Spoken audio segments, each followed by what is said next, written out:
There is nothing as powerful as a changed mind.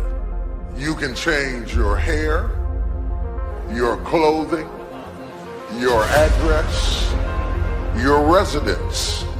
But if you don't change your mind, the same experience will perpetuate itself over and over again, because everything outwardly changed, but nothing inwardly changed. You know, nothing happens unless you change. So change is not our enemy, it's our friend. There's a season that you may go through a difficult period, but that is to wake up your ability to change. You cannot become what you were born to be unless you are not willing to change into something you are not. This is why change is so important. I like what it says here. Shakespeare says, "Sweet are the uses of adversity." We never grow in good times. We never advance unless we're under pressure. Change comes to improve and to advance your life, not to destroy you. I think that we often forget this, and we're going to face hardships. We can't avoid pain. We can't avoid trouble. All we can do is prepare our mindset so that we don't get overwhelmed by our circumstances. A lot of people, when they have a negative circumstance take place in their life, they react negatively to it. And that seems almost natural. In fact, that is natural. Something negative happens to me, my reaction back to it is negative. But this is why you have to change your mindset.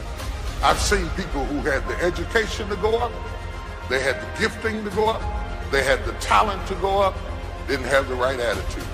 And eventually, if that attitude, if that heart, if that invisible part isn't right, you can have all the talent in the world, but you will always end up getting spoiled by your own attitude.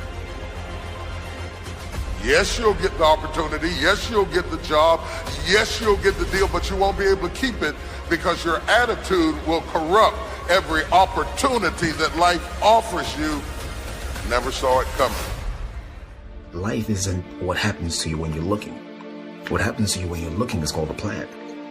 Life is what happens to you when you're not looking, when your guard is down, when your back is turned. It's going to work on a Friday morning feeling good and having your boss call you in. And you know she has a look on her face and you know that look isn't good. You know the economy isn't so hard and we've got to let you go. And all you can think about are those 3 kids you have at home. You know, life is coming home from work and finding that note on the kitchen table saying, "Hey, I can't do this anymore. I'm sorry, I love you, but I've got to go." And you're frustrated and you're betrayed and you're furious and you're angry, but all you want to do is hold them again. All you want to do is hear those words whispered in your ear, "I love you," again. No, that's life. How do you handle that? How do you deal with that, those sort of situations? You see, it's been said 100 times and I'll say it again. You've got to go through it. That's all it is. You've got to go through it. And going through it is not a function of just being courageous. It's not a function of just saying, well, I'm going to close my eyes and see what happens next. It's not that. It's really a function of 3 things. It's a beginning, it's a middle, and an end. And before you go through it, there's a choice. You make a choice to say, well, I'm either going to stay here or I'm going to be over there someday, somehow. It's a choice. So going through it and thinking about these 3 steps, beginning, middle, and end, you know, you can really save yourself a lot of trouble. And you can discover something more about yourself. It's called life and it's not personal. Stuff's going to happen.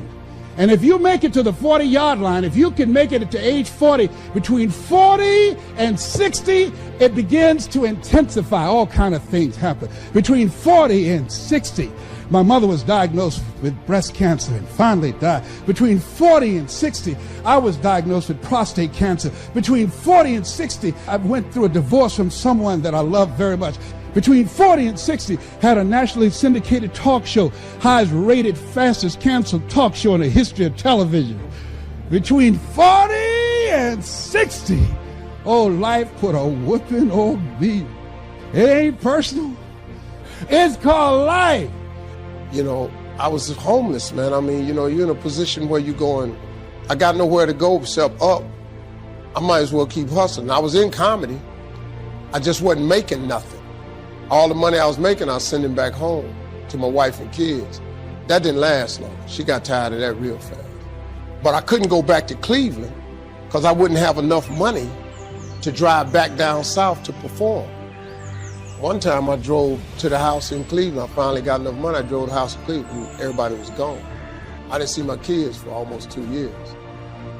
They just left, boarded up the house. So next thing you know, I'm in the car. I lived there, but it taught me determination, man. I'm a really, really determined person. It also taught me that no matter what happens to you, it ain't over. I was determined to be something. As long as God wakes you up, that means he ain't through with you yet. There is nothing as powerful as a changed mind. The only way off of welfare is to change your default settings. The only way to get a good education is to change your default settings. As long as you're programmed with what you can't do and what you can't be and what you can't have, you will never get up. But I dare you to go into your phone booth like Clark Kent and spin around and come out Superman and say, wait a minute, I'm better than this. I'm getting ready to change my default setting. I will not let you abuse me. I will not stay. There is nothing as powerful as a changed mind. So the first thing you have to think about when you're going through something is very simple. It's, I'm not where I want to be, but I know I can get there. I have faith that I'm going to get where I want to be. So yeah, go through the grieving process. Grieve, accept that, say yes to that. You know, one day you look up and, you know, you're still in pain, you're still hurting, but you realize that, hey, it's not as bad as it was. It doesn't hurt as much as it did. And I'm going forward, I'm moving forward. And at some point you emerge, you get to the other side, and you know that, hey, I haven't forgotten, but the pain doesn't hold you captive anymore. You're not crippled by the emotion, by the experience.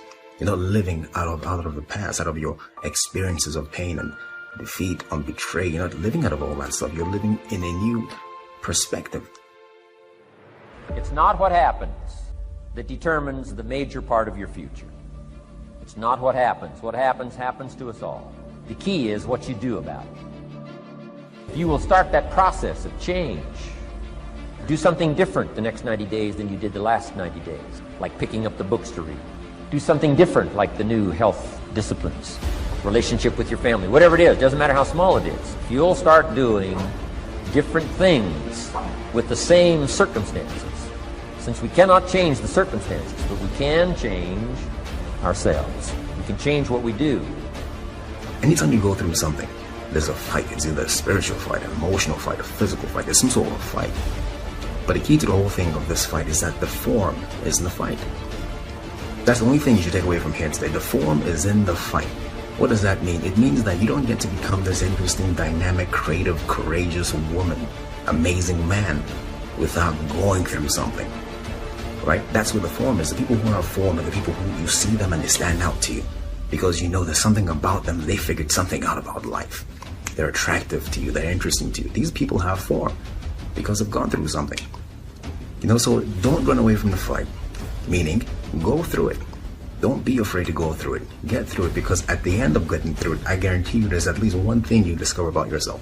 You discover that there's a version of you you haven't discovered yet. You don't even know exists yet. It's not that you might not mess up and do what you used to do. It's just that it's no longer your normal. And when it's no longer your normal, you will never go back to it like it used to have you. Because the moment you get out of the situation, you change back into who you're supposed to be. Y'all don't hear what I'm saying to you. Both the pig and the sheep can fall into the same mud, but the difference is in the default. The pig is defaulted to lack the mud. The sheep has a default that says, I don't belong in this mess. I might be in this mess, but I don't belong. I don't have to tell you things are bad. Everybody knows things are bad. It's a depression. Everybody's out of work or scared of losing their job. The dollar buys a nickel's worth. We know the air is unfit to breathe and our food is unfit to eat.